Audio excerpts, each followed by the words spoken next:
There's a restaurant in a small European town where, if you sit at one table, you're in Belgium. Move to the table next to it, and you're in the Netherlands.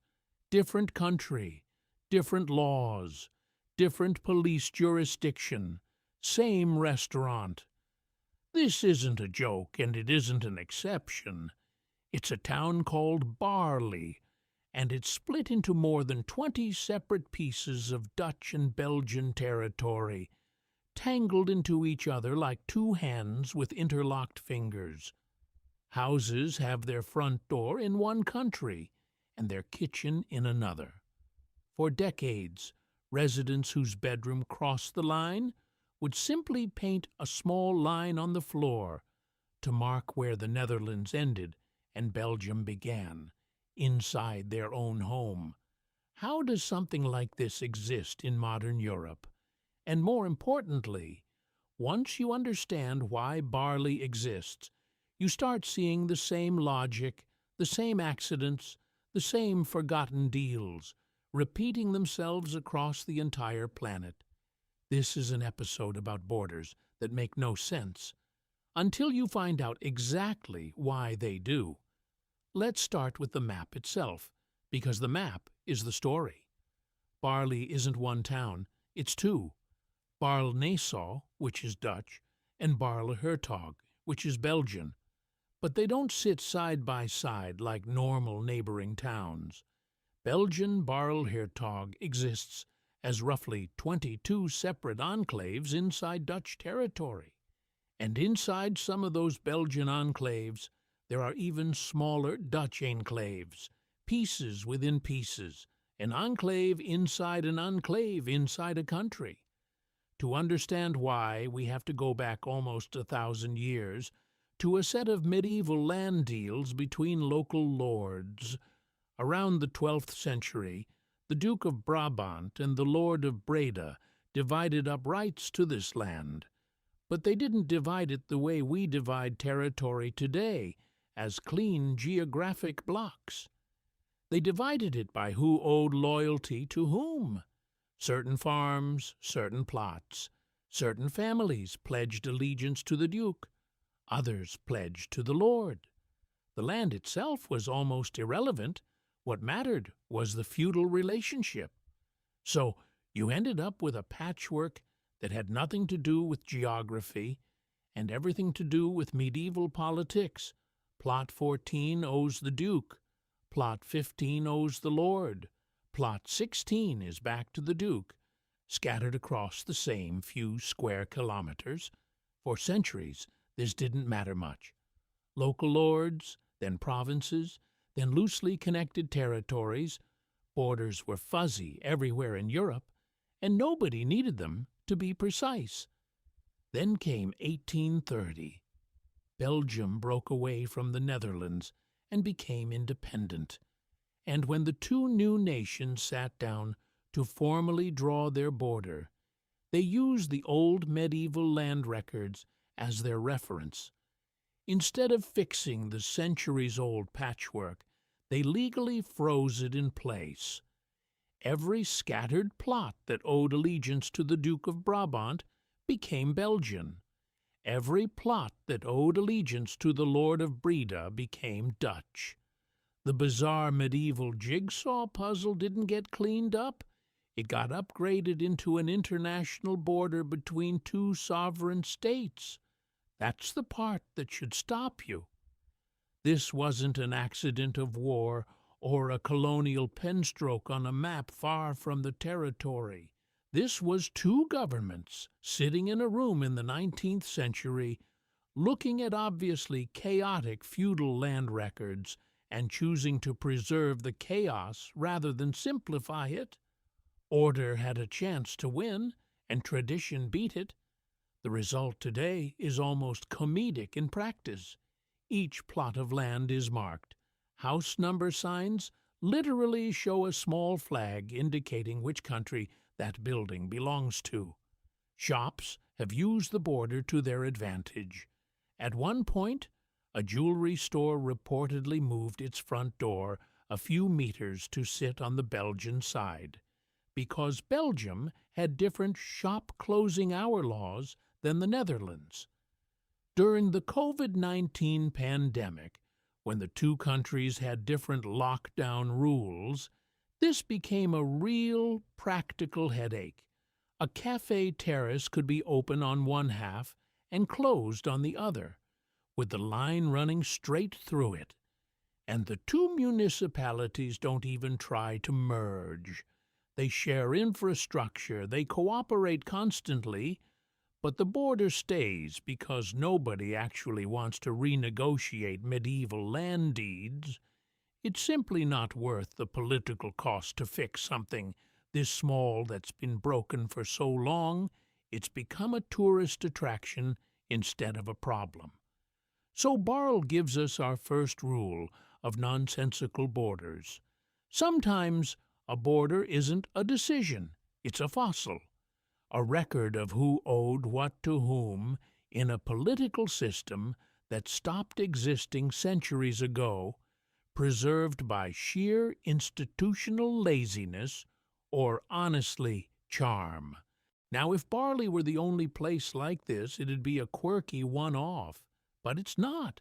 The same forces, frozen history, leftover feudal logic, and treaties nobody bothered to revisit show up again and again once you know what to look for. Take Lesotho. Look at a map of southern Africa, and you'll see something that looks almost like an error. A country completely surrounded on all sides by another country, South Africa. Not a peninsula, not a near enclosure, total enclosure. Lesotho is one of only 3 fully enclaved countries on Earth. Why does it exist? Because in the 19th century, the Basotho people under their king Moshoeshoe I were being squeezed by Boer settlers expanding from the west. Rather than be absorbed, Moshoeshoe appealed directly to the British Empire for protection. The British agreed, partly out of strategic interest, partly to check Boer expansion, and Basutoland became a British protectorate, deliberately kept separate from the surrounding territories that would later unify into South Africa. When South Africa became independent and later unified under apartheid, the British territory stayed British, then became fully independent as Lesotho in 1966, a sovereign, mountainous, landlocked nation completely boxed in by a country with a radically different political system for decades. It survived as an island of British-aligned governance surrounded by an apartheid state, purely because a 19th century king made the right diplomatic bet at the right moment. The border isn't illogical. It's the frozen outcome of one ruler's defensive strategy, still standing a century and a half later. Then there's Campione d'Italia, a tiny Italian town of about 2 square kilometers sitting entirely inside Switzerland on the shore of Lake Lugano. No land connection to Italy at all. How does an Italian town end up landlocked inside another country? The answer goes back even further than Baarle to the year 777, when a local nobleman donated the village to a monastery in Milan. That religious and administrative tie to Milan stuck for over 1,000 years, surviving the rise and fall of duchies, the Napoleonic Wars, and the unification of both Italy and Switzerland as modern states. When borders were finally formalized in the 19th and 20th centuries, nobody broke the ancient bond. Campione stayed legally tied to Italy, geographically trapped in Switzerland. For decades, this quirk let it function almost as a loophole town, famous for a casino and unusual tax arrangements that only made sense because of its strange double identity. And finally, Nakhchivan, an exclave of Azerbaijan, cut off entirely from the rest of the country by Armenian territory, with Iran and a sliver of Turkey on its other borders. This one isn't medieval at all. It's pure 20th century. When Stalin's Soviet Union was drawing internal republic boundaries in the 1920s, ethnic and political lines were assigned almost deliberately to create future leverage, borders that would keep regions dependent on Moscow to resolve disputes between them. Nakhchivan was carved out as part of Soviet Azerbaijan, but physically separated by Soviet Armenia. As long as the USSR existed, internal borders barely mattered. Soviet citizens moved freely regardless. But the moment the Soviet Union collapsed in 1991, those internal lines instantly became hard international borders. Nakhchivan woke up one day as a fully separate Azerbaijani exclave, with no land route to its own country except through Iran or Turkey. A Cold War filing decision turned into a permanent geopolitical headache, one that still feeds tension between Armenia and Azerbaijan today. 4 places, 4 completely different centuries, empires, and reasons. But the same underlying truth: none of these borders were ever redrawn to make sense, because making sense was never the point. A border isn't a rational line. It's a record of the last moment someone had the power or the will to draw it, and nobody since has had a strong enough reason to draw it again. So the next time you see a border on a map that looks like a mistake, a country swallowed whole, a town split between 2 flags, a sliver of land stranded behind enemy lines, remember Baarle's table split between 2 nations and the deeper rule underneath it. Borders aren't drawn by logic. They're drawn by power, frozen by treaties, and preserved by people who inherited decisions they never made. That's why some countries sit inside other countries. That's why some towns belong to 2 nations at once.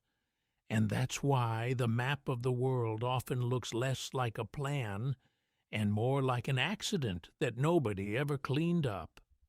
If you enjoyed this documentary, subscribe to Behind the Map, because sometimes the most important stories are hidden in places the world has already forgotten